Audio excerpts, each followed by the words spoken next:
Welcome to another David Rams live stream, and today we've got a very special guest. We're going to be joined by Rich Hardy, who is author of the book Not as Nature Intended, in which he was documenting his experiences and investigations as part of his 20-year stint undercover around the world exposing animal abuse in farming, hunting, trapping, the fur industry, the circus animal industry. It really is an incredible book. This is the book. We're going to be talking a little bit about the book. We're going to be talking much more about Rich as a person and his experience, what he went through, what he saw, how it was. We're going to get really deep into it. But if you've not read the book, if you don't have the book, pick up a copy of the book. It's right there. You can grab it. I believe you can grab it on Amazon as well. But that's the link in Rich's Instagram. So that's the one I thought he might want to promote. So check it out. £10. It's really not a lot considering what Rich has been through to put this together. So I hope you really consider that. So without any further ado, let's bring Rich in and let's have a chat about this book. Let's have a chat about his experiences. Rich, welcome. Hey Dave, Hi. how you doing? How's it going? So yeah, let's jump in then. So when we say undercover investigator, this is something I've used in the title. Obviously, everybody, I guess people think they know what this means, but let's dig into that. What does it actually mean to be an undercover investigator? What is that job? Well, I guess it's just another form of activism. Lots of people are specializing in activism in different formats, I guess. And for me, after years of just being a mainstream kind of animal campaigner and lobbyist, I found the need for more physical evidence, visual evidence to support the campaigns that I was working on. And that at the time, at the end of the 1990s, brought me straight towards sort of undercover investigation. So essentially what that means is, going undercover to document all the problems that relate to the different animal industries across the world, and to use different techniques to gather that evidence. So it may be infiltration, which is one of the areas that I specialized in, like getting a job in a place, or find a good cover story that works to allow you to spend time around your adversaries. Or, it may be, more desk-based initially, before then, spending periods of time doing surveillance in the field. And then there's also, different types of approaches, whether you're, doing work in the daytime or at nighttime. And nighttime usually means, entering a premises outside of working hours, to give you some freedom to see what you can uncover, I guess. So lots of different formats. It's come really specialist, I would say, in the last 10 years. There's probably 20 years ago, we were probably all doing things a little bit more naively, really. Right. And this is, most people that you'd meet couldn't handle 20 minutes doing something like this. What influenced you to say, I'm going to do this, and I'm not only going to do this for, maybe one time, I'm going to do this over a 20-year span, and on a regular basis. What made you think, I'm the guy for that? I'm going to do this. I definitely didn't think I would be doing it for 2 decades. Like I said, I was incredibly naive at the start. And I think I really only fell into it because there was actually just a need. There was actually a need for this kind of evidence. I spent quite a bit of time talking with lawmakers, decision makers, politicians.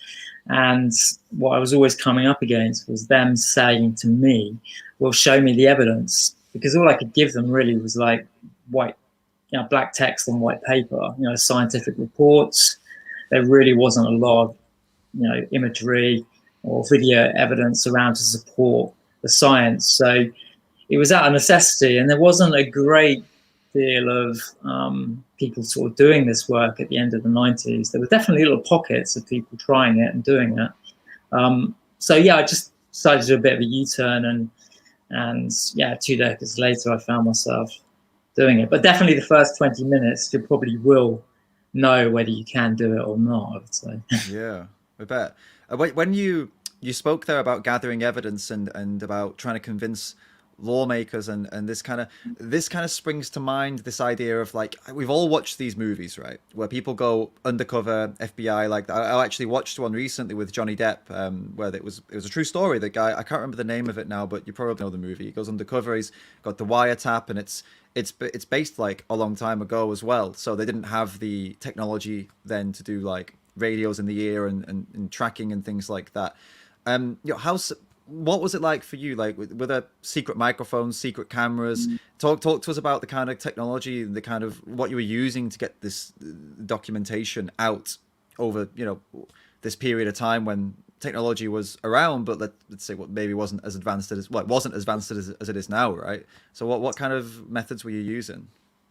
Yeah, like I said, it was like it was really quite rudimentary, when we first started. I mean, there was Mm, no. I mean, I kind of worked with a little team of like British investigators, basically, who ended up doing a lot of work for many of the world's animal rights and animal protection organizations at the time. We're finding ourselves going all overseas together, doing those little projects on our own in little teams. But yeah, I mean, this was before the time of like Google Maps, so right. we just have to use like paper maps to go out and find places. Wow. Trying to get an idea, from a like an ordnance survey map, for example, where a farm might be. My God, man. Yellow pages directories. I mean, that was like a real go-to. Yeah, yeah. We don't, many of us need yellow pages anymore to find out where to get this, that, and the other. But Yeah. certainly, you could find farms or slaughterhouses via that route. People weren't too bothered about where they advertised themselves at that point. Right, And right. yeah, I mean, in terms of like the sort of actual technology, um, everything was a lot bigger and a lot heavier to carry. A friend of mine used to strap a VHS recorder to his back, Wow. to a big camera. Yeah, he's a great guy, again, De Silva from Tracks Investigations. He was a real pioneer in the UK for this type of work and someone that I learned a lot from at the end of the 90s. But yeah, I mean, everything was harder, heavier, but at the same time, there was very little interest Right. from your adversaries and in who you were and what you were trying to do. So I guess there was less security from that side of the Sure. fence, if you like. You mentioned that you worked with a team, and that's, you know, normally when you see these again referring to the movies, as the most people would have had the only kind of knowledge they would have ever had of what it looks like to be undercover in you know, any kind of context.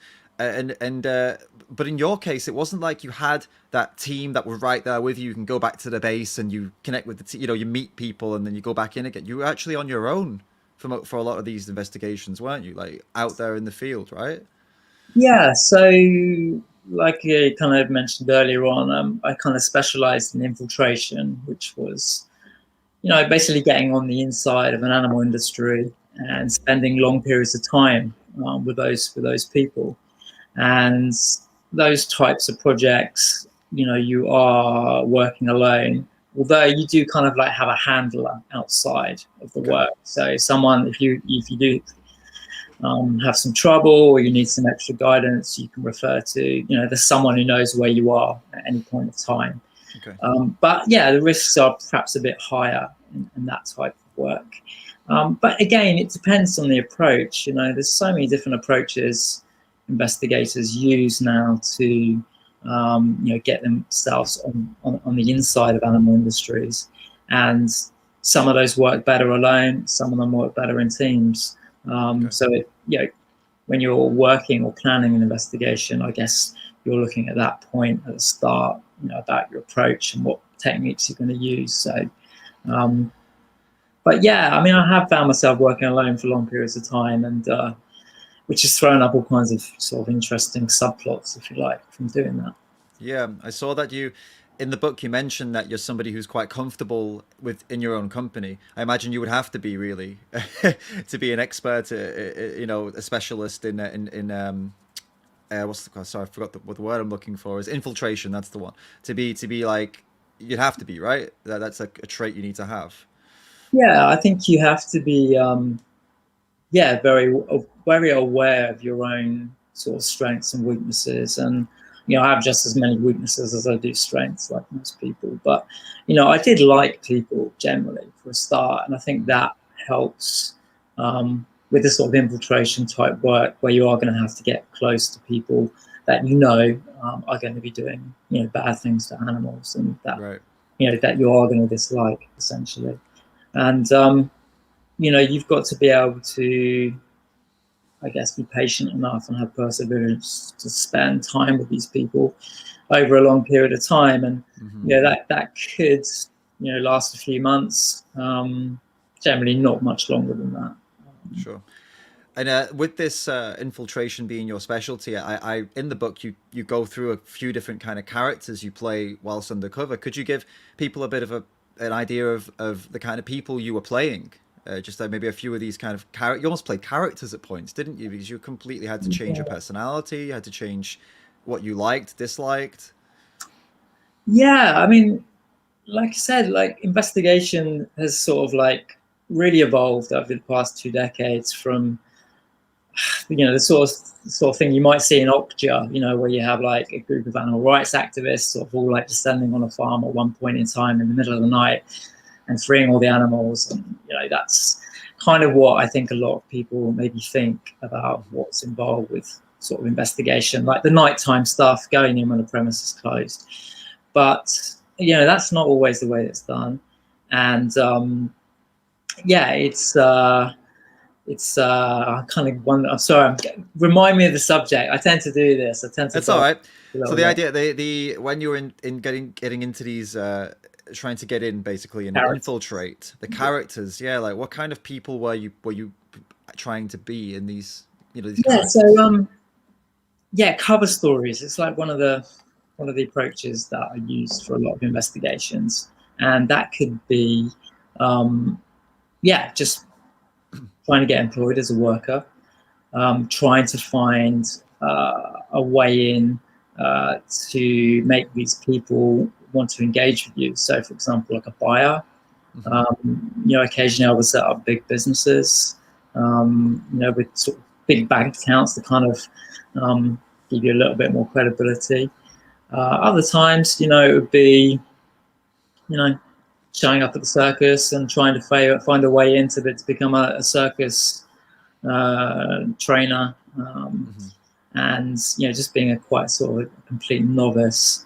Other times, it would be like it's something you want to start up, like a rabbit farm, for example, in the UK, but you have to go overseas to learn how to do it. So you'd be looking to try and gain experience and knowledge of an industry by working alongside an industry in another country. So lots of techniques, and it's it's kind of uncomfortable, really, to think about it, because it is based on an untruth, to try and find your way in. But all this work I've always seen as something in the public interest, and because of that fact, then that we've had to use these kind of techniques to bring forward the cruelty and suffering that's inherent in these industries. So it's only through that we've been able to see what really happens behind closed doors.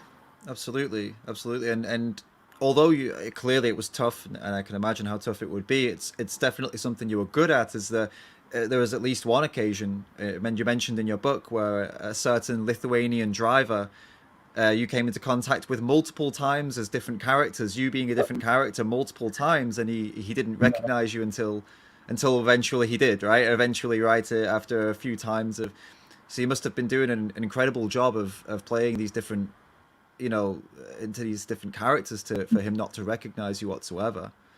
Yeah, I mean, you're referring to an incident with a livestock driver who I think from memory I first met just outside Calais. I was trailing some British livestock on their live export journeys down to Southern Europe, and this driver was at a service station, and I was suited and booted, like suit, clipboard, and I was an inspector, basically, an EU approved inspector, haulage inspector.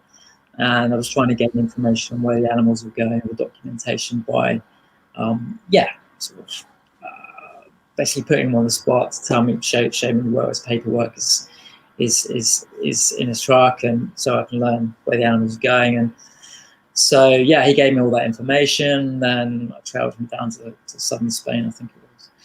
And then a few years later, I met him at another farm in Ireland.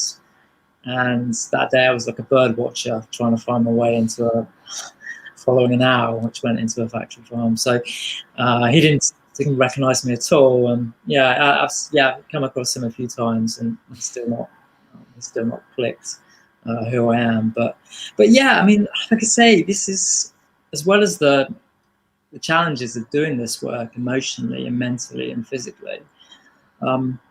Oddly enough, there's been, some quite surreal encounters. And I think if you like sort of journalists like Louis Theroux or John Ronson, who are having to engage with the fringes of society, weird groups, odd groups, and, quite threatening groups to civil society, which I'd probably class, factory farmers and animal abusers in. Then you are going to have some surreal moments doing it, and certainly that's happened during my experiences. The cover stories sometimes get very, very convoluted and complicated, and you meet all kinds of odd people along the way. Some who help you, some who don't. And you just have to, be prepared to be quite adaptable, I think, and always have a story and know your story. You need to know your cover story inside out, because if you get caught out, then it's the end of that project, end of that investigation, and you could be facing some repercussions from that. I'm glad you've mentioned this. It's definitely massively representative of how this book is written. Like, I found myself going from, there was at least one moment where my heart was racing. I was like, oh my god, I can't believe, like, I normally don't get that from a book, like to be thinking like, oh my god, this is making me feel on edge and sweaty palms, and all the way through to laughing, all the way through to crying, to be totally honest with you. The book really has a roller coaster. And I think you talked about some of the situations that were surreal. I think the one that stands out to me was with a certain lion trainer. It's almost like I couldn't imagine that actually happening. That the story coming about of, well, maybe you can tell it briefly, give people an idea of how that came about. Yeah, like you say, like you're quite right to sort of, it is a roller coaster of emotions. This kind of work, and there's highs and lows, and obviously the lows really relate to the industries that you document and the individual animals that you've met and had a connection with. But at the same time, there are no limits to, I guess, what I was doing to make sure I could try and tell the stories of those animals and really get to the truth behind these industries. And by working in infiltration, this is where you learn so much about animal industries as a campaigner. You kind of define and understand their weaknesses and pass that on to campaigners working against them. But yeah, I mean, I tried to join a circus, a few circuses in mainland Europe a few years ago, and ended up working with one in particular trainer who was basically, I suppose, my protege in some respects. He took me under his wing and helped me understand what it would take to be a trainer of lions and tigers in the circus. So unfortunately, when I first started with him in the first few weeks, he didn't have a lion or a tiger to train. They were too young. They were a few months old at the time.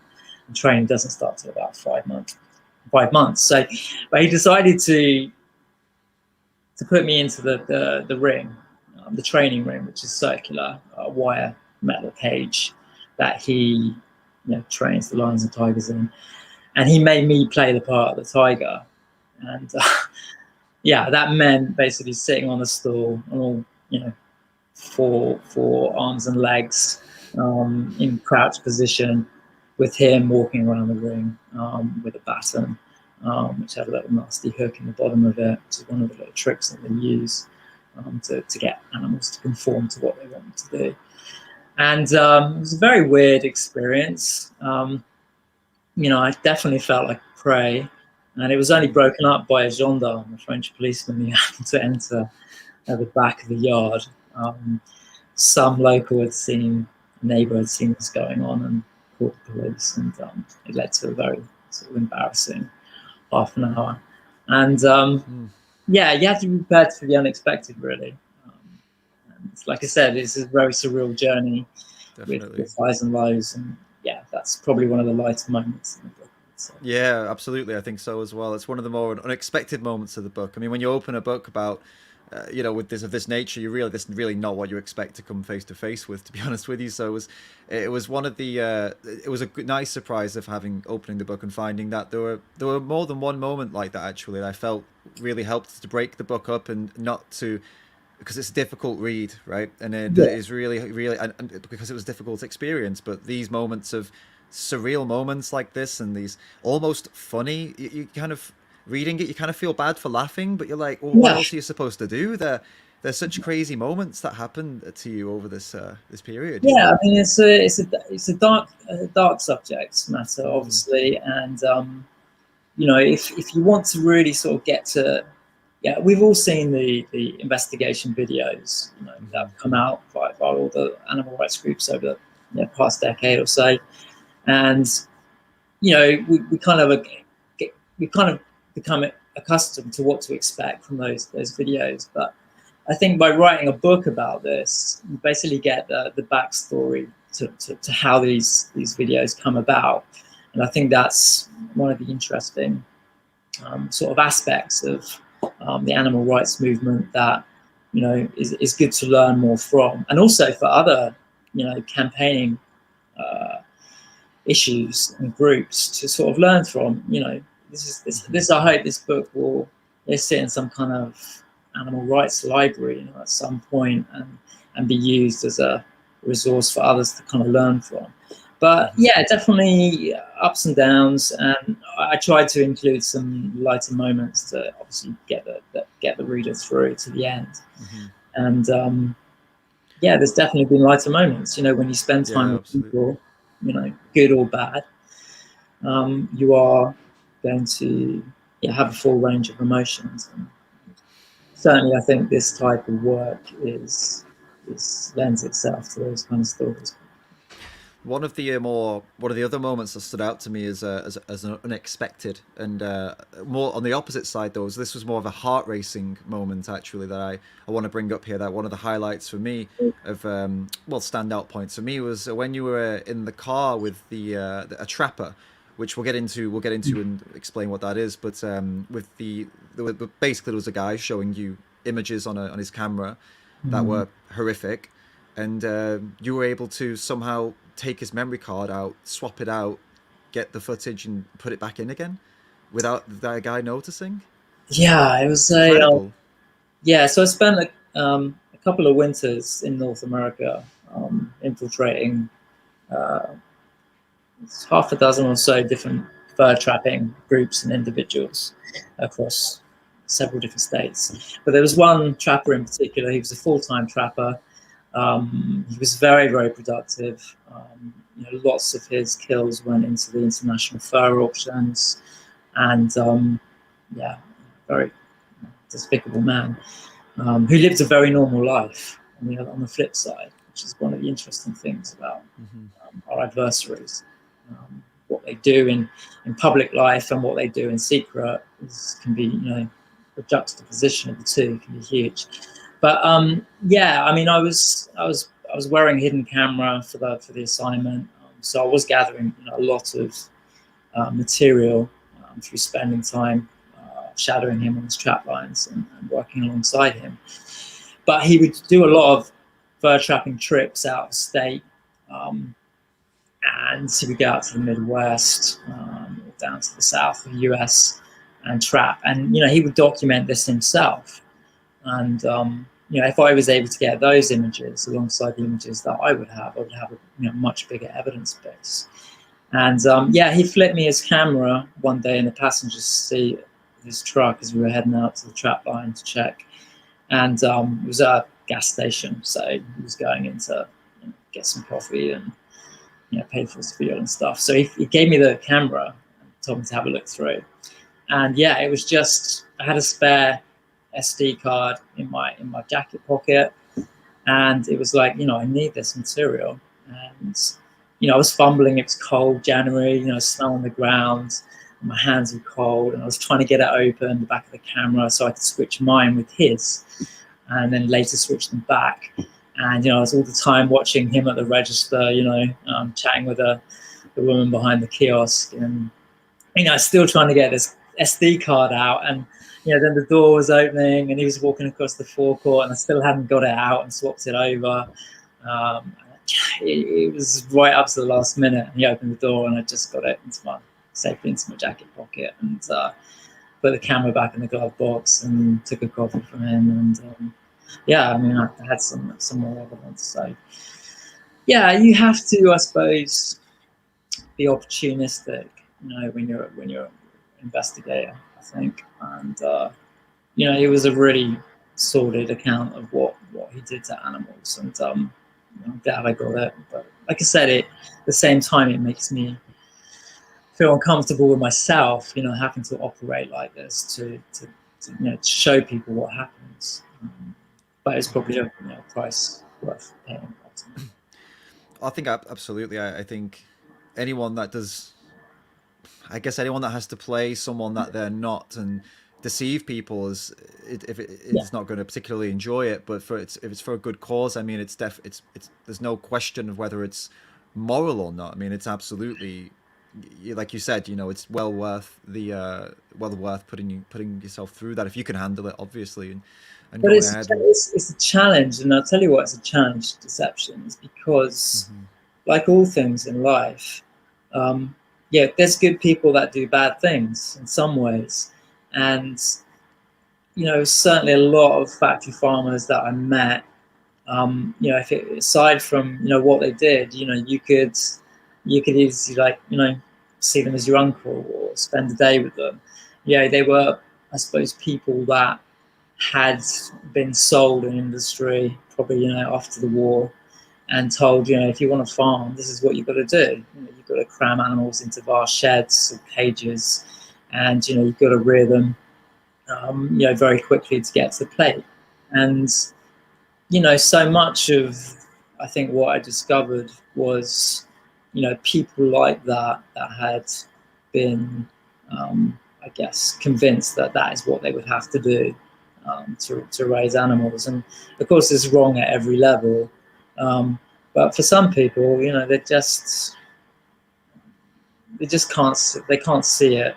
Whereas other people, they get a real kick out of it. And abusing animals and causing animal suffering is, it's intrinsic to who they are, and it's not just animals. It spreads out into their day-to-day personal lives. I mean, one of the trappers in particular who I chat with, he'd been in jail for murdering someone, and they're not nice people. And other groups like prison guards, worked at a maximum security prison at night, and then they would trap fur animals during the day. And they hunted like a pack. They were like wolves in the wilderness, on the back of quads, seeking out animals to trap and kill and put into the fur chain. And if I was a prisoner in that prison, I wouldn't want to face the wrath of that crew. They were very nasty people. But it takes all types. Some are ignorant to it, others accept it, and some just want to be a part of causing suffering to animals. And that's in my opinion, that was the trapping part of the book was by far the part that was the most difficult for me. Mm. to get through to read. I felt like I was right there with you. And Mm. it's the part that I wasn't looking forward to talking to you about, being totally honest with you, because I'm not sure I can manage it myself. Mm. But the can you explain to people what trapping is first of all? Because Yeah, I don't think people, maybe they don't know what I'm talking about here. We're discussing. yeah. I mean, I think a lot of people, particularly in Europe, would be aware of fur farms. They've been in the news a lot recently, because of connections to COVID-19, mink farms in Denmark, for example. So a lot of fur gets ranched or farmed, mink and fox, primarily, chinchillas also. And yeah, that's where we see a lot of fur going into the international fur industry. But um, fur trapping, you know, European settlers in North America came across fur trappers, Native Americans, the 1500s. And we've seen films. Leonardo DiCaprio did a film, The Revenant, about fur trapping a few years ago. And it's something I think most people would have thought just died out, a few hundred years ago. But um, it's just got passed down from generation, and immigrants took it on. And fur trapping is huge in the US, and it involves people going out full time, part time, hobbyists, going out into the forests and fields and setting traps, cable snares like wire metal snares, or something bigger and bulkier like a leg hold trap, which is a sort of metal device that clamps down on animals' leg, um, buried under the ground. So yeah, it's trapping is huge, and a big proportion of the fur going into the big auctions is still coming through trapping. Not as much as fur farming, but significantly a lot. And the variation in species is huge as well. Everything from raccoons, fox, grey, red fox, possums, squirrels, up to bigger animals like lynx, coyote, bears, black bears, and things are all finding their way into the fur auctions. Um, so yeah, it's a big trade, and involves a lot of quality.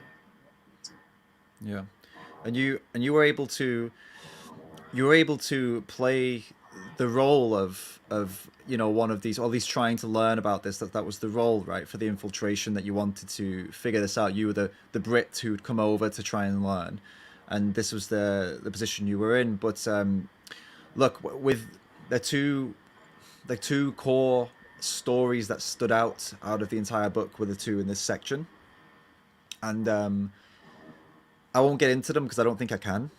Mm. But how do you face such incredible violence as in this section of the book? With you know exactly which two stories that I'm talking about, with the fox and the raccoon. Mm. How could you handle like facing it in that moment? Because I couldn't handle reading it. All right, I couldn't Mm. to be totally honest with you. I can't imagine how it must have been to face it and maintain the character. Not crack in that moment. I Yeah. can't begin to understand how you did that. Well, I mean, I was an emotional wreck at the end of those days, with both of those incidents. And I guess there's moments when you have to suppress your emotions to be able to document and gather this important evidence, vital evidence. Even. So I think if that was the type of first experience I'd had as an investigator, I wouldn't have lasted much longer than that particular project. So luckily enough, I perhaps had a bit more time to adjust and experience other incidents that enabled me to cope at that moment. And I think it's just weird little things like, the camera is kind of like a bit of a shield, and it's almost like something's happening somewhere else when you're looking through a viewfinder, or have that in front of you. And yeah, it's almost like a little bit of a shield to help protect you from what's happening in front of you. But yeah, I mean, I think when I look back, that raccoon is one of the animals that, well, actually the book's dedicated to that raccoon. He's a creature that I think of pretty much most days, actually. His experience of what he suffered and what he represents, to me, is very important. But I think it was only really like finishing the work through writing the book that the emotions really came to the surface. Writing the book was actually quite cathartic, and I'd say probably my mental health has been challenged a lot more only having finished this type of work. It's kind of one of the reasons why I'm getting into growing vegetables, and it's really good for the mental health and stuff. So yeah, it's a mix. It's a mix. I mean, I guess it's just like, yeah, these moments where these things happen are so far away from everyday life for many people. They happen out, in vast forests, out public sight, out public mind, that you realize, you are in a very important position, being able to document this for the first time, for example. And I think that's kind of what has carried me through. But yeah, you wouldn't probably want to come across that. No, I mean, yeah, absolutely. And it's, before we got into this part, you were also mentioning, you went into how there were two main types of people. Now, the people that, in trapping, from what I understood from the book, there were no what you would deem to be good people doing bad things necessarily. It felt like most of these people in this part of the book were bad people doing bad things. They were kind of, I believe everybody could change, don't get me wrong, but they were corrupted to the core at that moment that you met them, most of the people doing this, right? Yeah. Whereas with the other situations you mentioned in the book, it almost felt like there was some kind of hope in that there were quite a few people that were not actually corrupted to the core. They were actually just doing bad things, but much more potential to change. And I remember you mentioned at least twice in the book that, for example, there was one farmer who chose to sit in with his chickens and with some beers because he likes them, and there was another farmer, you said, in Italy, a rabbit farmer. You asked her why do you do this, and she said, because I like animals. It's incredible. So Yeah. how does that work, do you think? Where does this Yeah, it's mentality fit in complicated. I with the mean, job? yeah, one of the incidents you're referring to is a female farmer who factory farmed rabbits in Italy, and actually, it's oddly, that's an industry where women actually play an integral part towards it, which is unusual in this agriculture industries. They're women are on the fringes, but in this particular industry, rabbit farms are owned and managed by women. And this woman in particular, I think, actually, she loved her rabbits. That's kind of her words. And she enjoyed spending time working with them. But I often wonder whether it's because, her family worked away, her husband worked away, her son was working away, and it was kind of like her only company, in her life. And yet she couldn't see, the destruction that she was sort of forcing on these animals. And there was many dead animals in the cages on the floor, rotting corpses. It was it was a pretty horrible place. But yeah, she really loved them until she didn't want to see them go to slaughter, but of course she did send them to slaughter. She said she could never go and see them being slaughtered. But yeah, another chicken farm, I think the incident you're referring to involves an older chicken farmer who used to, at the end of the day, like to go and sit inside a big intensive broiler chicken shed, so 30,000 chickens in a carpeting a whole shed as long as a football field, no space to move, crippled, dragging themselves towards the water drinkers. But he'd sit there, with a beer watching them all. But mean, he actually had to carry in a respirator with him as well. And I think that was probably because he spent years amongst the ammonia and the poor air quality that you find in these sheds, and suffered as a result, but didn't connect the two together. Right. But yeah, it's odd, how people can see their role in producing animals, and to use words like love and enjoyment, yeah, around factory farming. It's an odd one, but like I said, I think it was part of what they were sold, in the 50s and 60s. This is how you need to be farming. This is what you have to do. This is the debt you have to take on. And as a result, that's people have a sense of pride, don't they, in what they do. And even though they can't see how wrong something is, they can still feel proud. And I think that's what I noticed for a lot.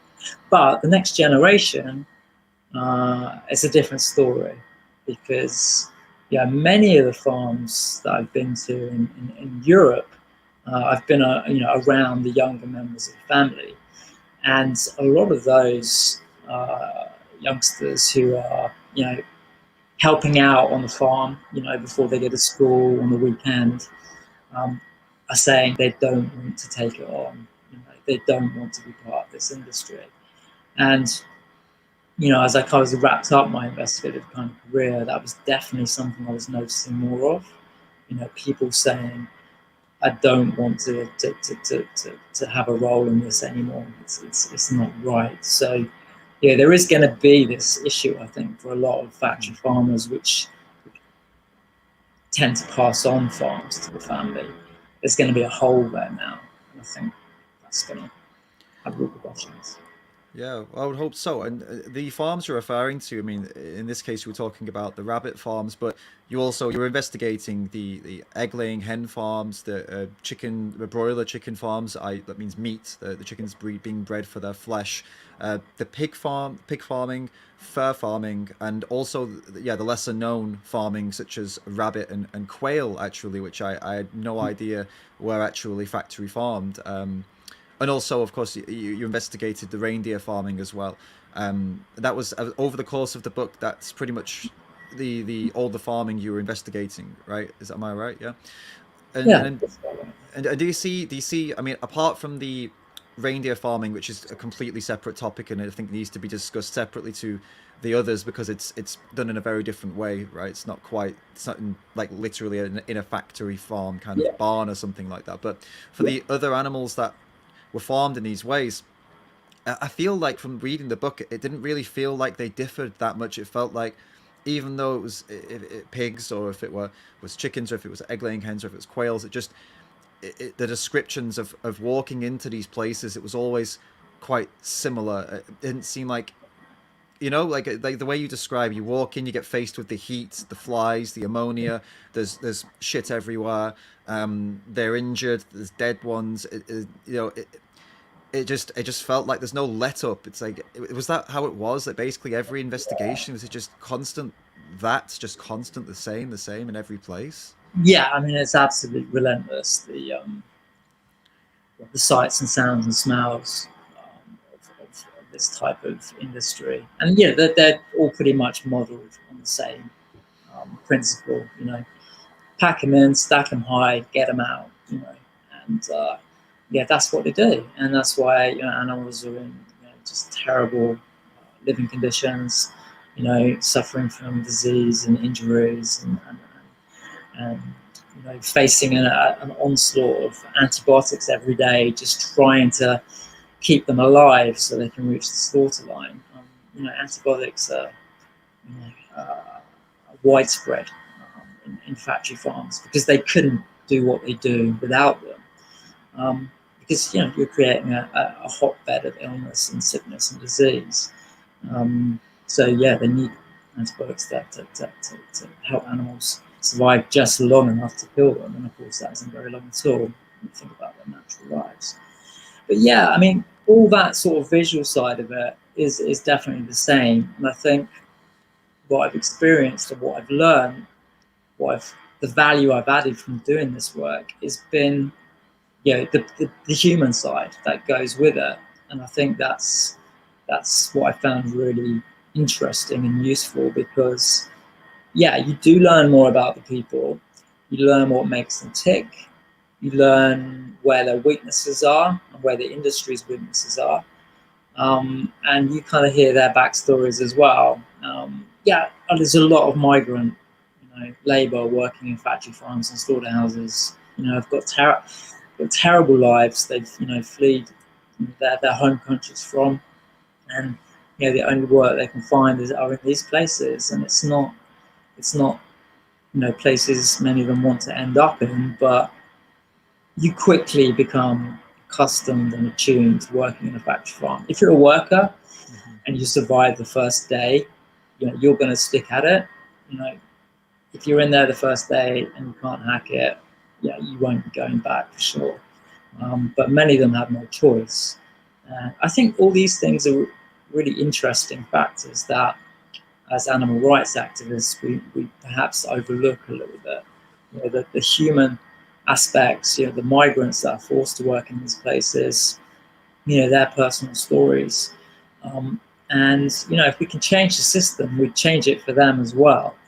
And hopefully that's the kind of direction we're heading in. You mentioned in the book quite again there's many surprises in the book. I mean, I've been working within animal rights and specifically in activism for the past couple of years, and I've investigated farms myself. I've watched documentaries, I've read about accounts, but this I never knew. You're talking about the migrant workers, I believe in pig farming in I think it was Italy. You said it was in the book, in Italy, and about the Sikh migrant farmers, and how they even tried to. One man asked you if you could try to get his family over into the UK. These are desperate people that were working on this place. Yeah, absolutely desperate. I mean, Italy and their factory farming systems rely on a lot of labour from India, and particularly the Sikh community. They work in a lot of the dairy and pig industries, which are obviously connected to, the famous artisan brands, Parmigiano, and Parma hams, those type products that we're very familiar with, really rely on their work and support in that industry. And I mean, often many of them will live on the factory farm, an accommodation for workers, and sometimes they'll be living in very tight spaces with a lot of their family there as well. And I had tried to get into one particular farm, and I couldn't get in during working hours, but one of the Sikhs told me to come back at night. And essentially, when I met him and his family, there was a trade-off that they wanted. They'll show me inside the farm if I get their family out of Italy and into the UK, where they had other family members. So, really desperate measures that people want to escape from, and you really feel for them as well as the animals. But I do. I mean, absolutely. You're going to desperate measures to try to expose and try to raise awareness of what's happening to these animals, and so you could obviously, identify with what they must be feeling. Going to desperate measures to try to help the ones they care about. It's not a surprise at all to me that you connected with them, and you did go to extreme measures as well. I mean, there were many close encounters for you where you're actually close to being in danger yourself, not just in danger of being caught, which is always a risk, but physical threats, like actual threats of violence that you faced. I mean, multiple times, even in the book you mentioned this, but there were a few that stood out to me when a driver actually caught you following him and headbutted you. Right? This is, you were putting yourself physically and mentally on the line. Multiple times in the kind of situations where you could be coming to harm's way yourself, right? Well, I think I guess it comes back, it's just sort of to deception again, and people don't take kindly to being deceived, and the reactions vary, but yeah, certainly like with livestock drivers, they can and have been quite aggressive once you've been discovered. It's not easy sometimes following a truck across several countries for 3 or 4 days, and the nearer they get to the destination is generally when you kind of get found out, because they're slowing down a little bit, going into smaller towns and villages, and then they'll perhaps pick up that you're training them, and reactions often happen as a result of that. Yeah, I mean, I think you have to go into this type of work knowing that there'll probably be times where you're putting yourself at risk. You try and, I think, calculate the risks to a degree, and yeah, that's something I put a fair bit of time into, especially with like preparation, for infiltration projects. Yeah, knowing what my cover story is, making sure I only use making sure I use my name, correct name. So I would always use Rich as my real name, but I would change my surname. So you don't want to get shouted at across the slaughterhouse line, Dave, and not respond when when your name's Rich. Yeah. So keeping your first name always helps avoid little slip ups like that. But yeah, I mean, you're not always going to get away with things the way that you hope, and I think what I've always tried to do with my investigative work is focus less on the individuals and document the systems and try and bring the systems down. Because if you can show enough factory farms or slaughterhouses are breaking this rule or that rule, or just generally crap places, which they obviously are, then you're gonna end an industry, as opposed to focusing on the individual. Might bring a quick win, but doesn't ultimately solve the problem. And also, trying to focus less on the individuals in the resulting investigative package also takes the heat off you a little bit, and facing any repercussions from your work, because that too is an area where there has been some personal concerns about. Yeah. People seeking revenge, or trying to find you. Yeah. Yeah, I mean, absolutely. I mean, you've got to be able to keep a secret with this work. And I mean, I didn't talk about it for 2 decades. It's only finishing it now. I'm prepared to open up a little bit more about it, because I want people to be informed and educate themselves and make better choices for their lives that don't involve animal suffering. But for 20 years, I was very tight-lipped about it. And, my parents knew very little about what I was doing, even though they were like animal activists themselves. And certainly my friends weren't aware of a great deal of what I was doing. So yeah, you want to take precautions to protect yourself. But if you're smart and clever with the type of technique you use for your investigation, the personal damage is going to be reduced. So, for example, a lot of the projects that I would do in Europe, would just involve trespass. Trespass in many countries isn't a criminal offence. It's sort of a civil offence, and it can be overturned in the court of law, especially if it's in the public's interest. So food and animals is always been an area of public interest. It's something the media are interested in, and it's something as human citizens we should be interested in. So when information like animal production is being kept secret and kept away from us, then exposing it through civil trespass is generally going to be okay. You're not going to have too much to worry about. It's great that it's it's great to be able to do this and not to have to worry too much about the legal repercussions, and also about the, Mm. if you cover your back, the personal repercussions that somebody may come for you. And but unfortunately, reading the book, there were a few times where there were other things you couldn't really prepare for or accommodate for, such as combine harvesters and dogs. I believe were two of the main fears of when coming in and out of these places. Yeah, definitely. Yeah, I mean, most factory farms have dogs, and I'm a dog lover. I've got two rescue dogs here in Cornwall, along with a melee of other rescued animals. But yeah, I mean, dogs. If you're a factory farmer, you'd want to have dogs. I mean, they are such a great device for uh, security, and you'll find that dogs at most factory farms or Mm, places, slaughterhouses, and of course they're not very well cared for, like the mm, animals on the other side of the shed.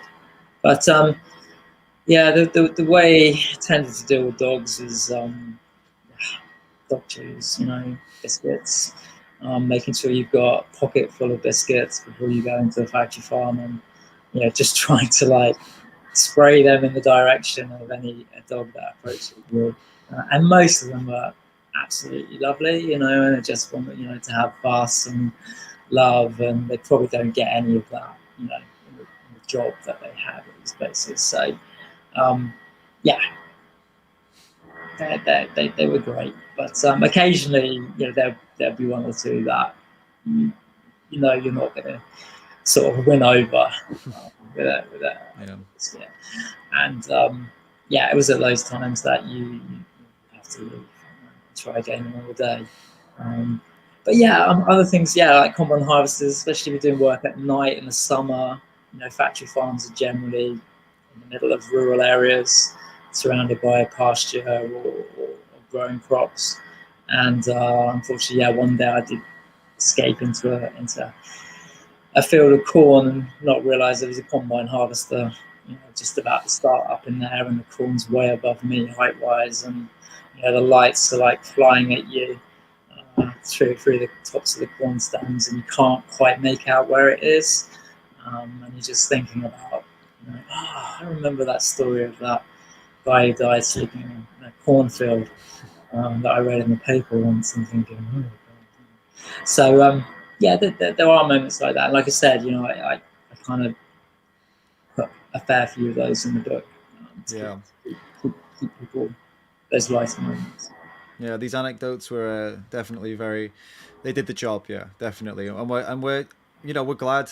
I mean, everyone watching this. Oh well, there might be some silly little trolls in the comments, but apart from those, everyone watching this is definitely happy that you survived, because you achieved a lot. You achieved a lot from this, and some of the results I took from the book, of your work with that, getting a story broadcast on CNN about the trapping that you were able to capture, and it caused a big national uproar. Huffington Post did an article on it as well. Your investigation into fur farms led to that country banning fur farming, and so 2023 it'll be completely out. There'll be no fur farms. The pig farm investigations, 450,000 signatures on a petition, a campaign, thanks to the footage you took.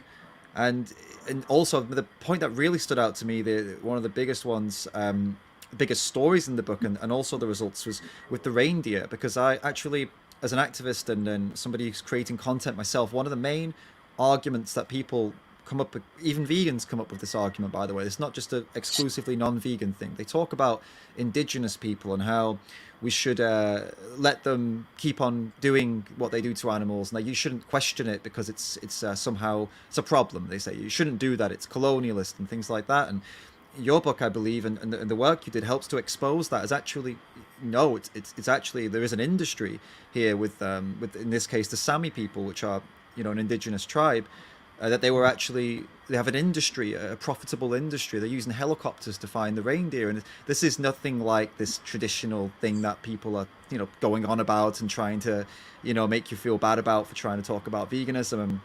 you exposed that as well, which was incredible to read about. And the result from that, 65,000 people called on the Nordic Council to end the cruelty that was going on, that you were able to expose. So yeah, some incredible, and that's only, I guess that's only scratching the surface. I'm sure there's been far more of your work has reached the public, and that you probably can't publicly account for the work, right, for various reasons. And it's just incredible you're able to achieve so much from this work, you know. Well, thanks, David. I mean, like I said earlier at the start of this, there were definitely groups of people and you work in teams, and though some of our work has been individually sort of focused the types of work, but there's been groups of people that in sort of investigations have been a cog in helping to move things on, and Mm-hmm. their work is only as reliant as the strength of the campaigners that put it in front of the public and the politicians. So I think this is the interesting thing about animal activism today. It's made up of so many different types of people and skills that people have, that one can only work with the other. And I think that's very much the case of investigations. You're the vessel which enables someone else to go and tell the story. So yeah, while a lot of the projects have been successful, haven't always stopped something. Factory farming lives on. They've definitely helped improve things, and some have gone beyond that. So yeah, I feel pleased that I've been able to help as part of a collective effort to move things on. But getting on to the sort of indigenous communities and how animals form parts of their livelihoods. There's some interesting aspects to talk around, I think, on that issue. I should probably be clear first, is that the levels of suffering perhaps going on and the numbers of animals involved in those traditional indigenous community activities are way less than industrial factory farming figures. So, I've always tried to focus on those bigger industries that are bigger cogs in the process. But sometimes things come to light that are more significant than what you think. And certainly investigating the reindeer meat industry in Scandinavia a few years ago, that became apparent. And yeah, I mean, hundreds of thousands of animals are going into commercial slaughterhouses built for reindeer specifically, and exported for meat into the restaurant industries of across Europe. So we are aware, I think, of reindeer and Christmas and Santa, and many families take their kids to these sort of Santa theme parks in Lapland every year to see reindeers. But just the other side of the town, will be a big slaughterhouse, which they don't see and aren't connected to anyway. Obviously, all the documentaries, wildlife documentary crews that go and document the vast reindeer herds being brought down by the Sami from the higher ground to the lower ground over winter, are given this kind of cozy, rustic story. But they've all packed up and gone by the time that the reindeer are picked out for slaughter. And generally most Sami families are having a reindeer or two for themselves, but the 500 extra reindeer that they own are going for meat. And it's normally the reindeer calves, are born in the summer and are killed actually before Christmas, which is perhaps an irony in its own way, at 5 or 6 months old. So if you look hard enough and you dig deep enough, animals are there for profit for so many people, and they're very unscrupulous people, and they'll try and make a buck out of everything. Just got to dig deep enough to really uncover the true story. And I think perhaps this is what I tried to gain from doing this work. It's not just point a camera at something and record, hit the record button. It's, you know, to really try and understand the industry from top to bottom, and you know, try and to find the weak points in it so we can make progress. Yeah. And actually, I have a feeling, obviously, there are probably many slaughterhouses in this area, but I've also investigated a slaughterhouse in So, Lapland. And I've got a feeling that the way you described it in the book, that it was 10 minutes away from an area where people were seeing Santa. I think it may have been the same one. Because when we went inside, the same way you described, you said you walked in and there was a severed head of an elk right there. We had the same thing. We walked into the car, we parked the car, got out of the car, and there was just a big cage full of severed heads outside. So I feel it was the same one, and that's on my Instagram. I remember seeing this on your feed and thinking, yeah, Yeah. exactly the same. It's like probably a good chance that yeah, we've been to the same places or something. Definitely, definitely. And if anyone wants to know what that is, what I'm talking about, go to my Instagram. It's on a highlight. It's I called it Santa's Reindeer, I think. You can go and see that because yeah, just like you said, we have this notion that it's all Santa land, you know, and they have this beautiful life, and people go there to visit and see the reindeer, and then and they go to the restaurants and they eat them. The tourists eat. It's just it's wild. I couldn't believe it when we saw what we saw there. I was so shocked, Yeah, yeah, as I imagine definitely. you were. If you're traveling in that region, sort of late November, December, Hmm. and just sort of, you know, open your eyes a little bit more on the highways and roads, you'll come across these sort of big livestock trucks, um, and they'll be full of reindeer or just dropped reindeer off.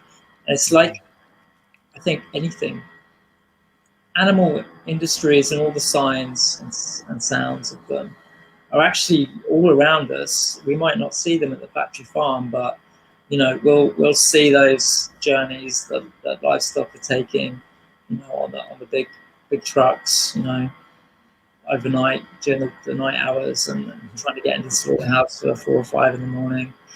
Um, you know, if you know, look at the countryside around you, and you know, you'll see windowless sheds and big feed hoppers, and you know, there's animals inside there. It's just a case of, you know, just widening our kind of horizons to see its footprint. Yeah. Once you are aware of it, it's hard to be unaware again. You can't help but notice them after that, and Yeah, yeah, absolutely. it's a point that I saw that I don't know if you know are aware of George Martin. He made a good point on a TikTok video, and he said I never thought about it like this. He said there are all these billions of animals, billions and billions of them, and but we never see them. Isn't it strange? There's only what 8 billion humans. We see humans everywhere, but there are over 60 billion big animals. You know, cows, pigs. Like these are not you wouldn't miss one. Where are they? You know, they're not every. This because they're crammed into these places and no windows, and you don't see them. And as again, you learn things every day, don't you? You gain a new perspective every day, even after doing it as long as you have, I assume, as well. And this was a perspective that I just, wow, never actually thought about it that way. It's incredible. Yeah. Yeah, the sort of meat industry has done a good job, I would say, of building, you know, warehouses where, you know, the public aren't able to see what's going on and don't Mm. see them in the day-to-day, you know, chores that we all have to do. And you know, they've been smart. They've done that for a reason. But you know, that worked 40 years ago, but doesn't Mm. work these days. You know, there's an army of activists out there, all with their iPhones. You know, all citizen journalists able to, you know, be the front line of documenting this industry. You know, developing countries and nations trying to get out of a bad place, where factory farming is getting putting down its nasty, dirty roots. Yeah. It's, Yeah. it's it's it's it's everywhere, but nowhere. You see what I mean? Definitely. Yeah. Absolutely.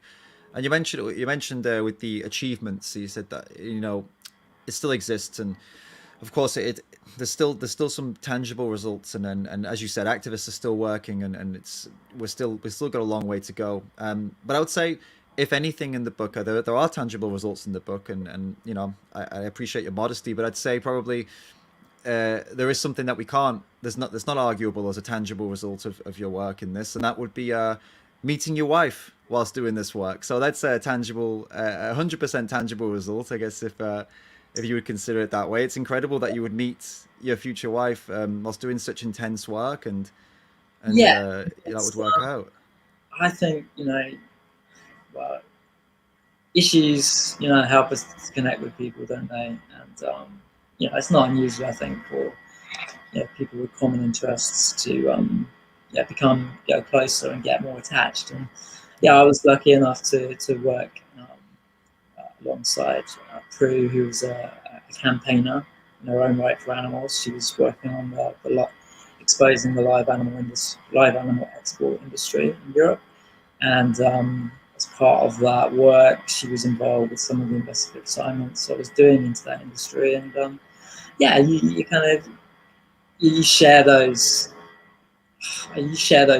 emotional moments, I guess, Yeah. in the field when you're documenting these issues. But it was it was a perk of doing this work. So. Definitely. I guess the point I'm trying to make, though, I don't think I was so eloquent, is I can actually identify with you on this as you know, I'm met my partner and I met doing the kind of work. You know, it's the fight continues. Is I guess the point I'm trying to make is the fight continues, but this is something that was very positive from it, and you can Yeah, continue even work even harder now, right, with something yeah, you can. with a Yeah, partner.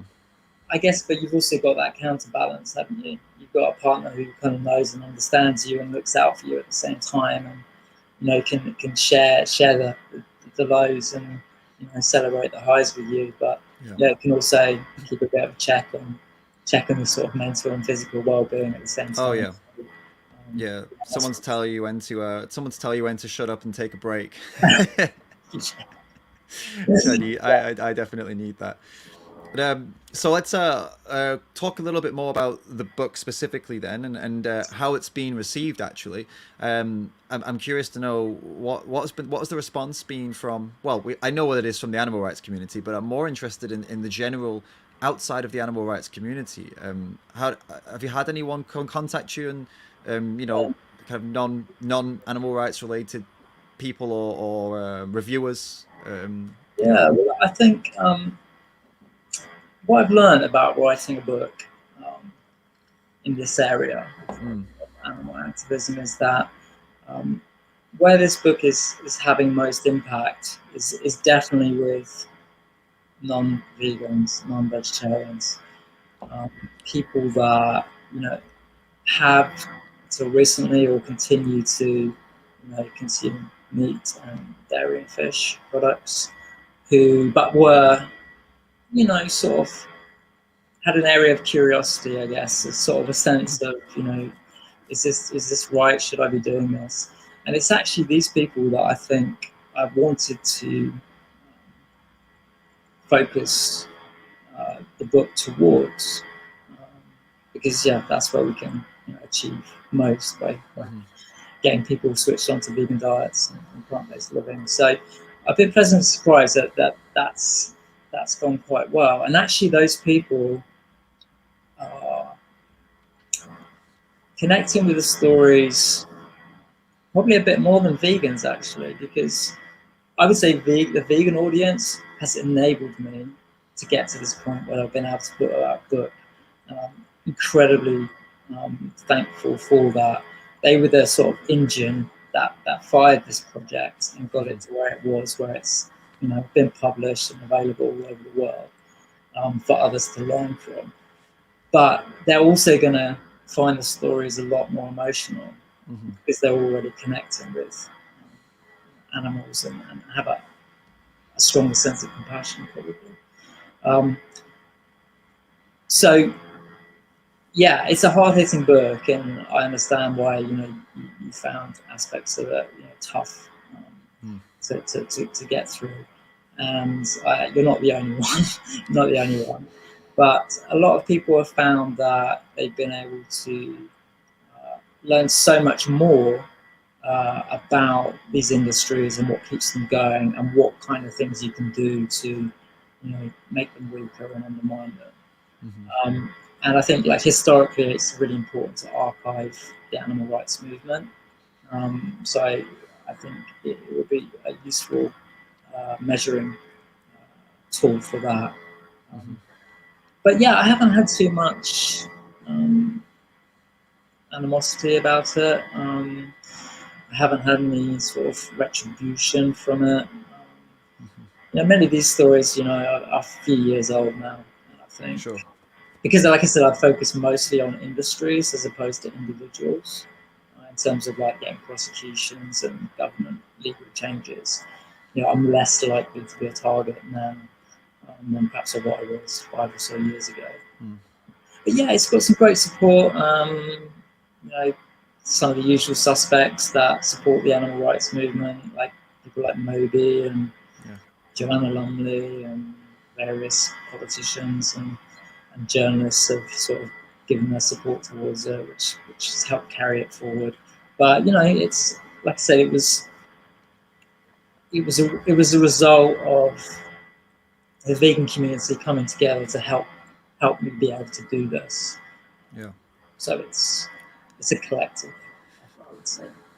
Cool. Well, people can they can buy the book. I'll show it again where they can buy the book. And I mean, if you don't want to buy it by now, I mean, I don't know what to tell you. I mean, how could you not?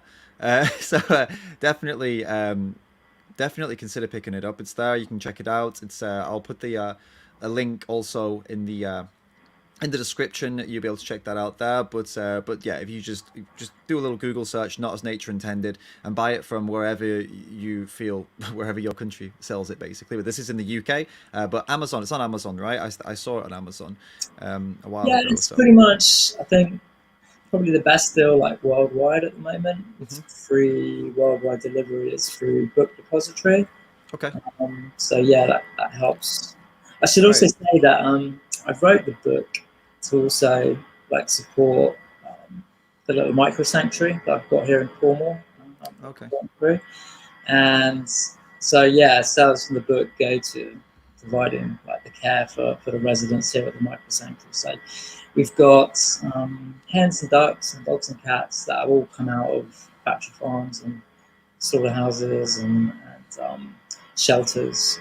And yeah, it's sort of maintaining their veterinary care, I guess, and upkeep. So amazing.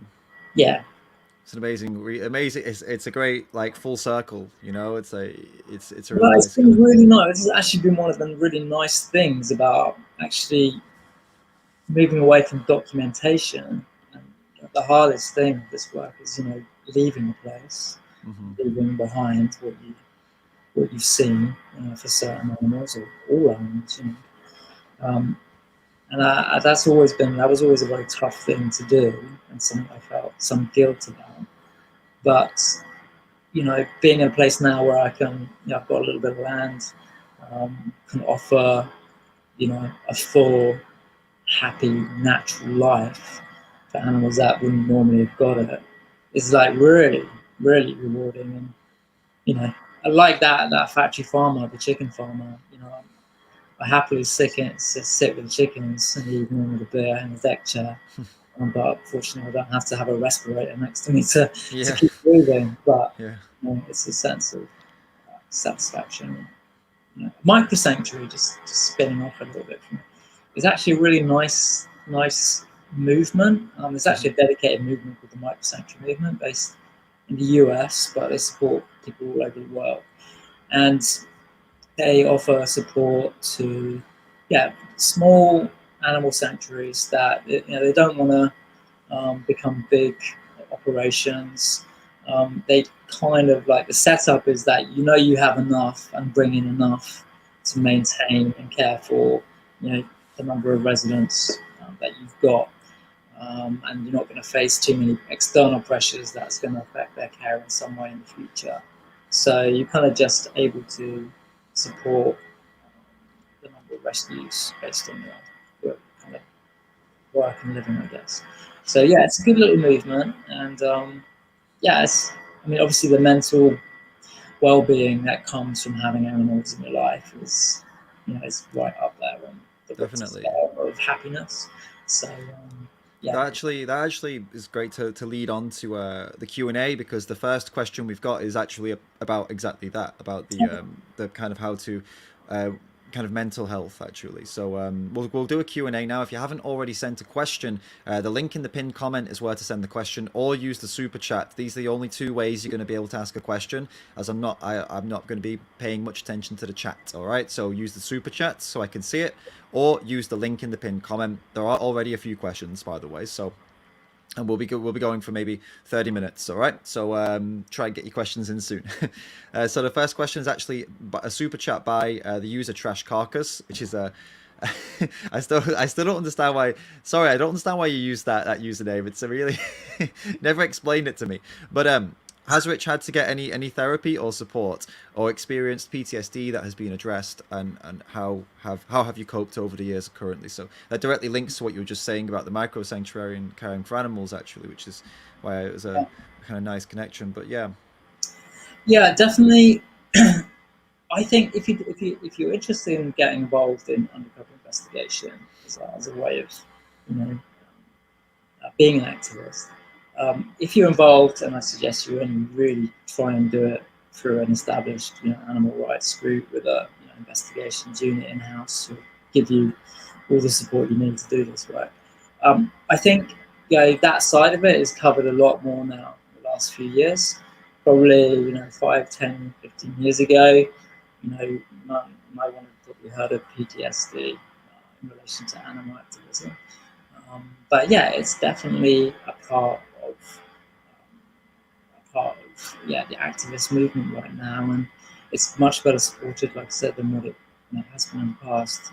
Um, I think I haven't got diagnosed with it, but I think I probably definitely got elements of it.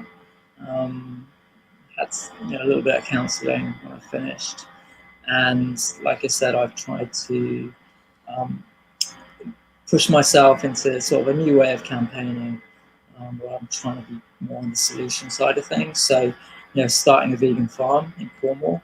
A vegan farm at the moment is quite unusual anywhere, but I'm hoping to develop that so I can support my local community with food, but made in a kind, compassionate way that doesn't have any connections to the animal industry. And just being around plants and looking after them, being out in nature is really beneficial to your health and mental well-being. And I would urge anyone to explore it through your garden or get involved with a community growing project as a way of helping offset any of this.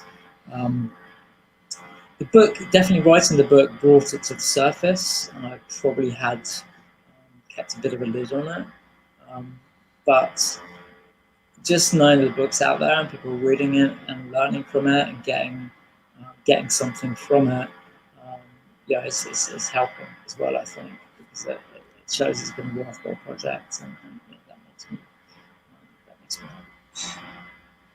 absolutely. Yeah, thank you for answering that. I was just compiling a few more of the questions, by the way. We've got a few more together now. Cool. Let's see. Let's have a look at what else we've got. Oh, this is a really nice question, actually. This is something we didn't cover at all. Skylar is asking, "Hi, I'm really interested in what you do, and I'd love if you could point me in the right direction to become an undercover investigator like you." Okay, that's really good question, and always happy to help people that are interested in this type of activism. What I would suggest, I know I mentioned earlier about we should all see ourselves as citizen journalists. We've got cameras in our pockets with our phones, and we should use them when we see or hear or feel the time is right to benefit the animal cause.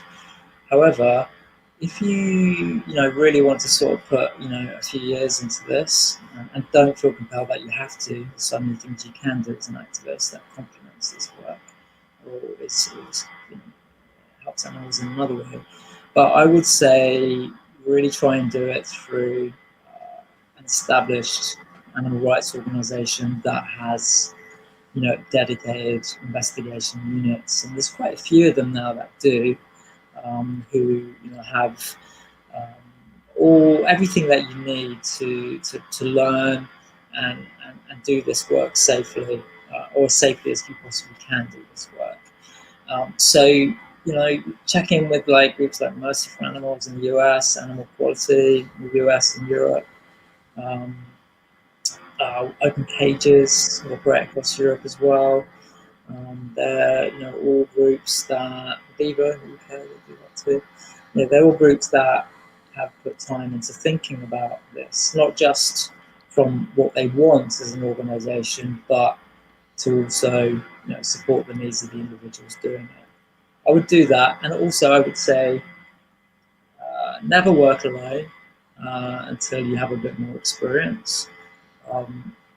Try and work in teams as much as you can, and if it's not for you, that's probably the most important thing to know. Don't feel it's something you have to do.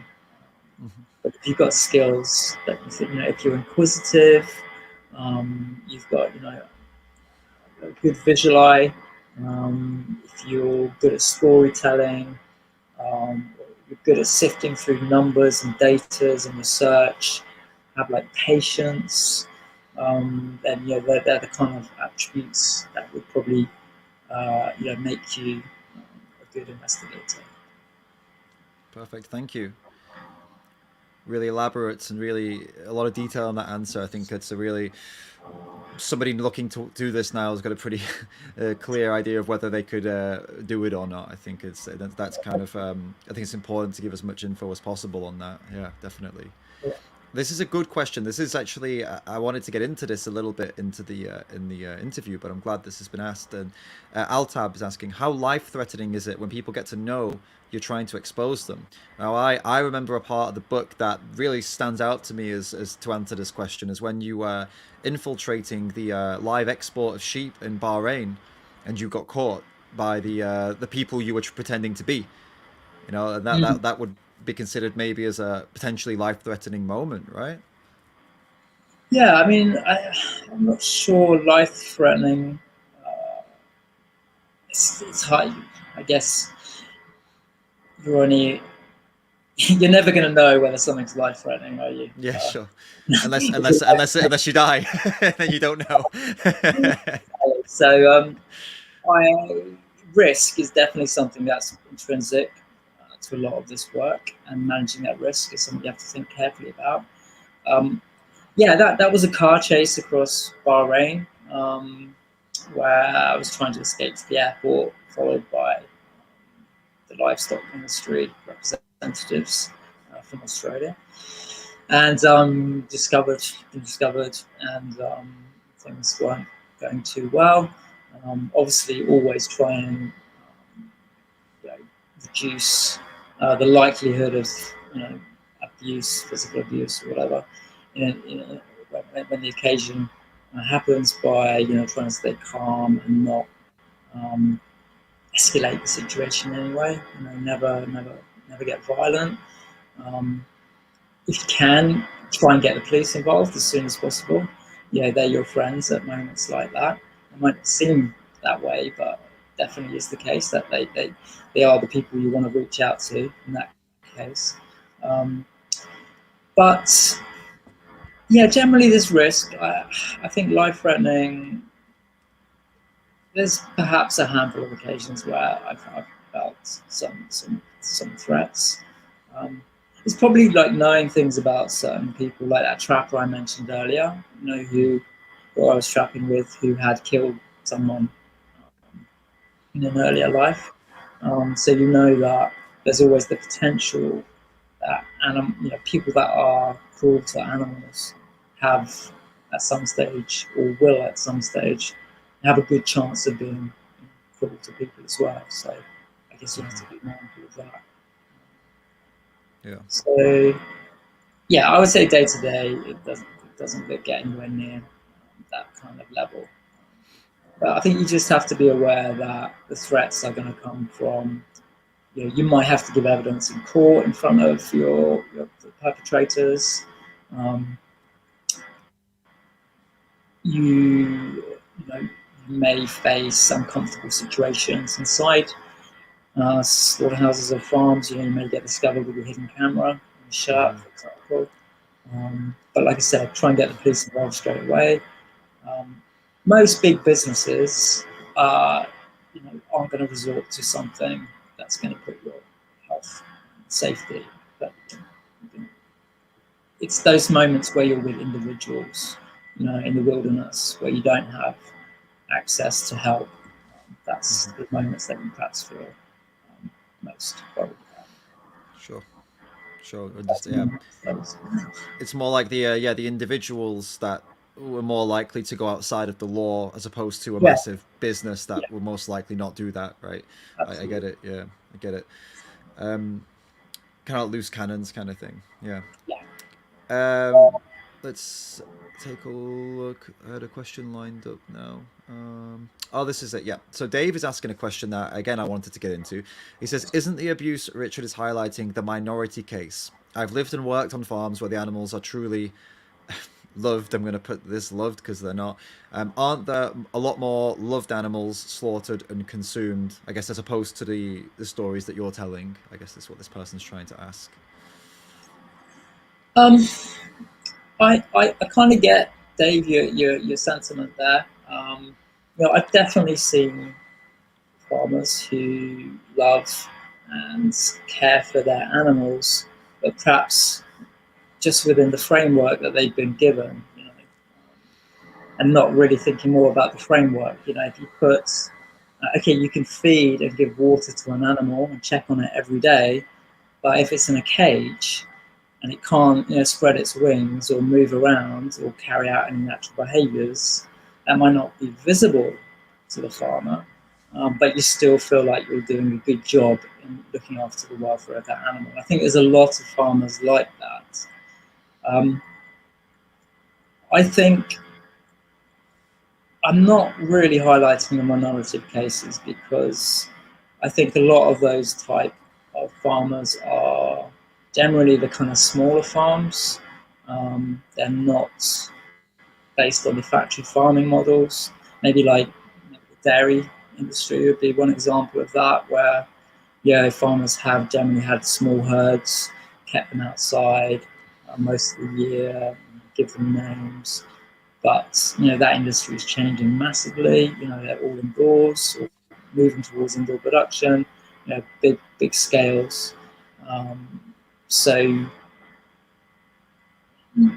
I think a lot of people hide behind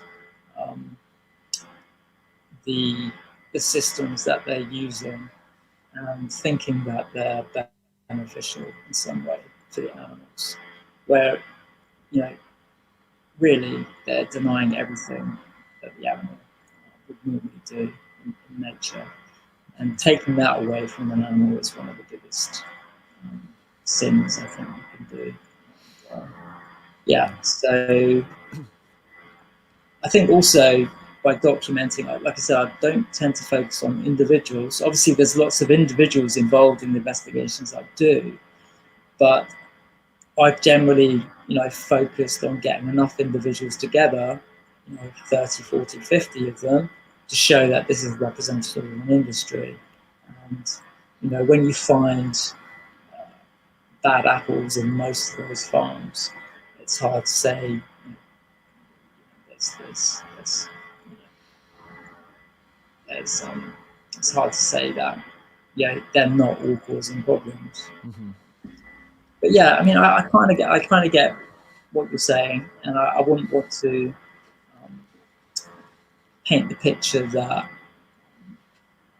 farmers don't show some kind of love and care for their animals, but I think it's masked and it's blinkered to a great degree because of the systems that they're using and having to use. I think also that I appreciate your answer and then getting into it as well. But I would also mention to Dave that this question is also kind of irrelevant because let's imagine that your world is right and actually Rich is wrong. Let's imagine that's how it is. That Rich only ended up in the worst of the worst just by complete chance. Every other farm is not like that, right? Let's pretend that's the world we're in. even if that were the case, and this world existed the way that you believe it exists, they all go to the same slaughterhouse. It's not like their upbringing and the way they're treated before the slaughterhouse matters. When what happens is they all get shot in the head and a knife across the throat the same. So the life that leads up to that point is largely irrelevant. So even if they were all in this beautiful, loving environment that we people like to pretend they're in, unfortunately for the animals, the reality is that the majority of them are in the situation that Rich has documented, and then they go and get shot in the head and have the throat slit as well. That's the reality we're in. But even if that weren't the case, it doesn't matter. Do you understand? It's irrelevant because they're bred into a life of slavery, used for their bodies, and then have their throats slit. So, I guess just wanted to clarify that for anyone that's kind of trying to understand.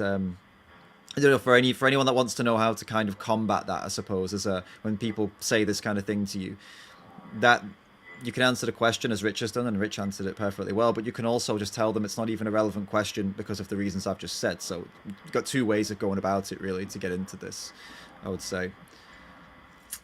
Yeah. And I think Annie has a question, an interesting one, actually. So Annie's asking, Rich says, thank you for everything you've done and been through.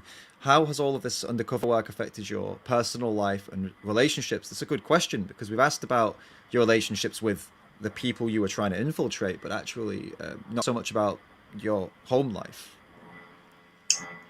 Yeah, I would say, yeah, I would generally be on assignment probably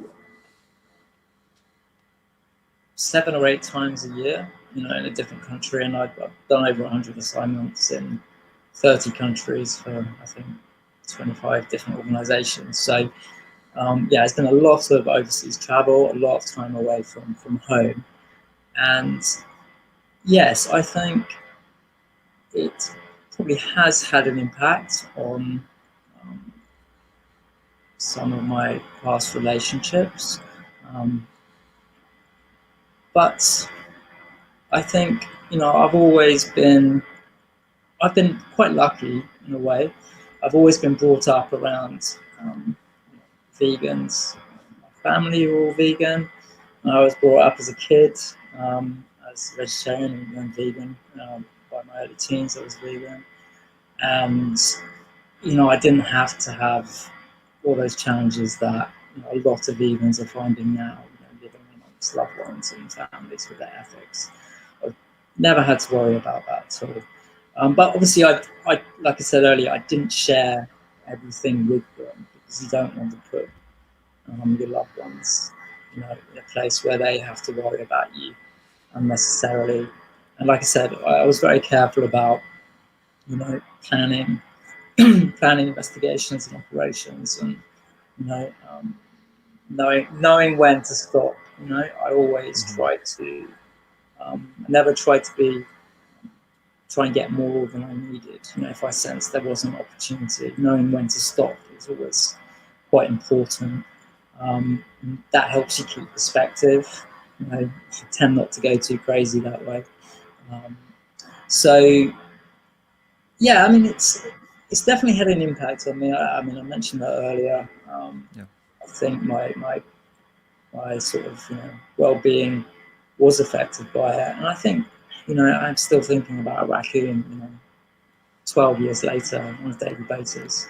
That's obviously something that stuck with me and something I struggled to get past. But the book was also really helpful in processing a lot of those issues, I'd say, and helping me to move into the next stage of my life where, I can still be a campaigner, an activist, but it doesn't necessarily have to be this. It can be this. And being part of the solution and showing, where we can go in the future to get our food, through vegan farming, seems like a good thing for me to be doing, and Definitely. keeping in touch with issues, but just showing that something's possible, something different is possible. Absolutely.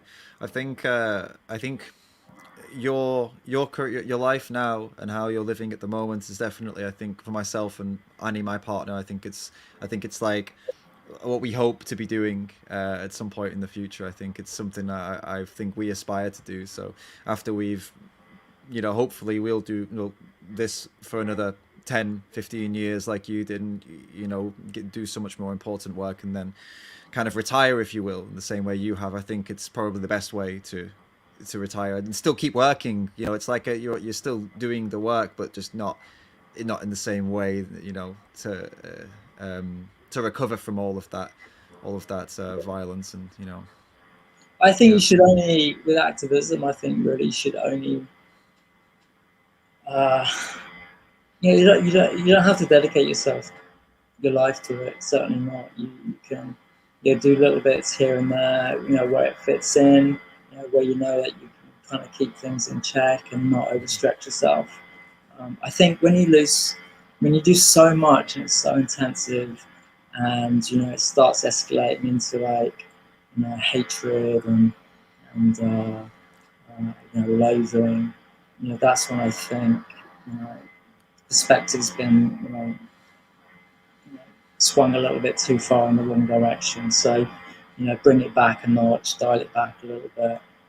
Yeah. It's You're never going to win friends with aggression, Mm-hmm. hatred. From what I've seen, the most successful activists and campaigns are those that um, don't make it personal, offer a solution, and understand that everyone can change. I think that's it's important to remember. Definitely. And I will have one more question, and this is from a fellow investigator, actually, so an important question. So it's from Tuesday, and she's asking, as she also, wait a minute, I had to cut a little bit of the question out, so let me just, I'll read the whole question here. But she said, "Hi, I'm also an investigator. I've recently just gone public with what I do, a strategic move for the movement. Is there anything you would do differently in hindsight, and have you any advice for a fellow investigator?" That's just the last bit I had to, yeah.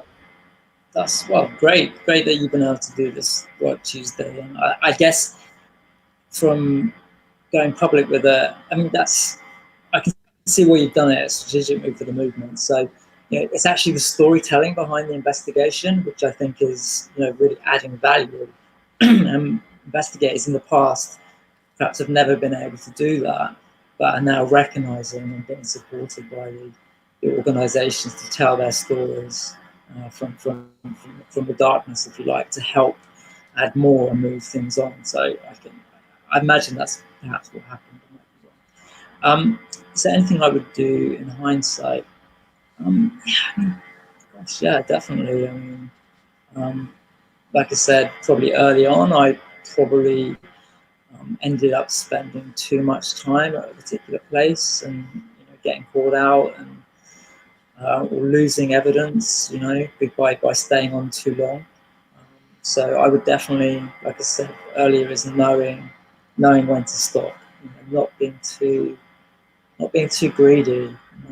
There will always be other opportunities to tell a story, and knowing when to stop is a good thing. So I've definitely learned that in later years. Um, I think advice. It sounds like you're going about it the right way. Anyway, you're working perhaps with the movement, with an organisation perhaps close by. And like I said, it's always good to do that if you can. But yeah, maybe know when to stop on the project and know when to stop personally, because you don't have to do this forever. Definitely, yeah.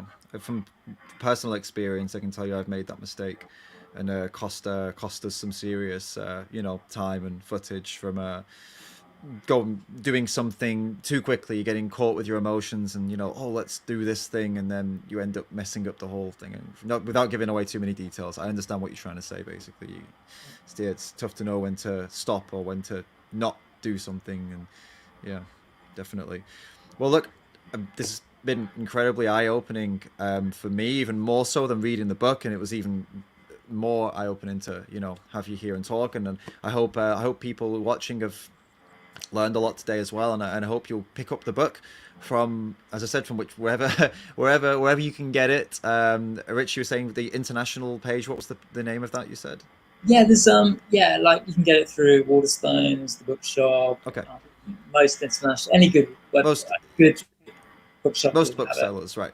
Cool. Well, I'll put the one up that's on the UK one up just one more time in case people just want to see what it looks like and the title again. So, Not as Nature Intended, right there. And that's what it looks like. You see the cover, so that's what you're looking for. So use whatever website you use to pick up books. You know, Amazon's probably the most famous one, but wherever you can, wherever you're used to, check it out. It'll be there. And pick up a copy. You'll be supporting Rich's Sanctuary. You'll be supporting Rich's work, and you'll be able to pass the copy around to non-vegans, which I think is really important, as it doesn't look necessarily like intimidating, does it? It looks like, oh, this might be a nice book, which is great. Gets them to read it, and then they'll see that yeah, they'll see what's going on. They'll see a lot of truth, and hopefully they'll change their ways. So again, thank you so much for joining. Do you have anything else you'd like to say before? Oh no, really lovely to chat with you, David, and thanks for taking the time to like focus this project. And yeah, keep doing what you're doing. I think it's great. I like your little skits. I think they're brilliant. Thanks. Really enjoy those. Actually, bringing humour into this movement is so important. I think we tend to forget that sometimes. That we should try and find sort of lighter moments at times to help push us on to the next level. So, Yeah. It's something I only realized recently. There's a page if you want to check him out. It's called Lifting Vegan Logic. His name is, and his humor is it's overboard sarcasm. It's like really next level sarcasm. And when I saw these videos, I thought, and I saw like people were really engaging, and you know lots of people like non-vegans and debating him, and I thought, wow, this is a really good way to get a message out. So this is only recently I realized that humor could be used. You know.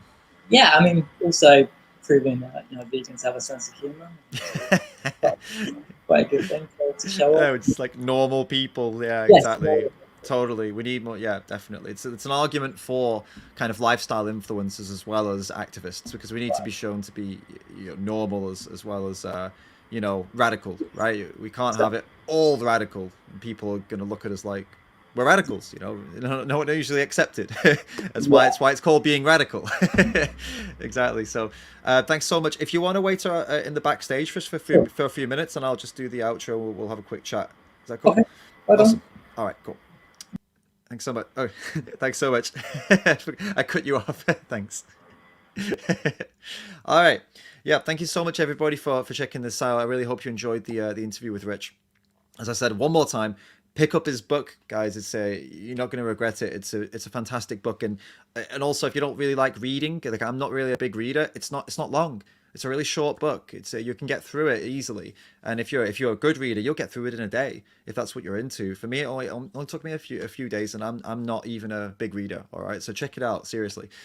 What's coming up in the week? So I actually don't really know. We've got a video coming up next week, at least one, that's for sure. But Sunday we have a special guest on. It's the most hated vegan in Australia.